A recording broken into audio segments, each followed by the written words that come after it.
রাজধানীর উত্তরায় milestone school and college ক্যাম্পাসে বিমান বাহিনীর একটি প্রশিক্ষণ বিমান বিধ্বস্ত হয়। এ ঘটনায় অনেকের প্রাণহানি ঘটে। এ ঘটনায় শোক প্রকাশ করেছেন শায়েখ আহমদুল্লাহ ও মাওলানা মিজানুর রহমান আজহারি। সোমবার সামাজিক যোগাযোগ মাধ্যমে শোক বার্তা প্রকাশ করেছেন তারা। শায়েখ আহমদুল্লাহ লিখেছেন, উত্তরার একটি শিক্ষা প্রতিষ্ঠানে বিমান বিধ্বস্ত হয়েছে। অনেক কোমলমতি শিক্ষার্থী হতাহত হয়েছে বলে খবর পাওয়া যাচ্ছে। আমরা গভীরভাবে উদ্বিগ্ন। আমরা মহান আল্লাহর দরবারে প্রার্থনা করছি, তিনি সবাইকে হেফাজতে রাখুন।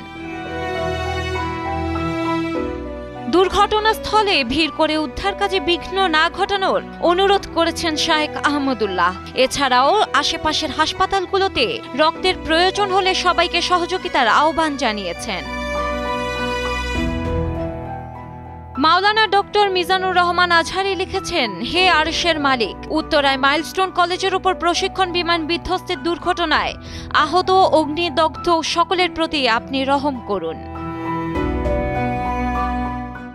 সোমবার দুপুরে স্কুল ছুটির পরপরই বের হচ্ছিল শিক্ষার্থীরা। ঠিক তখনই স্কুলের মূল ফটকের কাছে বিমানটি বিধ্বস্ত হয়। দুর্ঘটনার সঙ্গে সঙ্গেই ঘটনাস্থলে আগুন ধরে যায়। পুলিশ, সেনা ও বিজিবির সদস্যরা সেখানে আছেন। উদ্ধার কার্যক্রম চালাচ্ছে ফায়ার সার্ভিসের অনেকগুলো ইউনিট।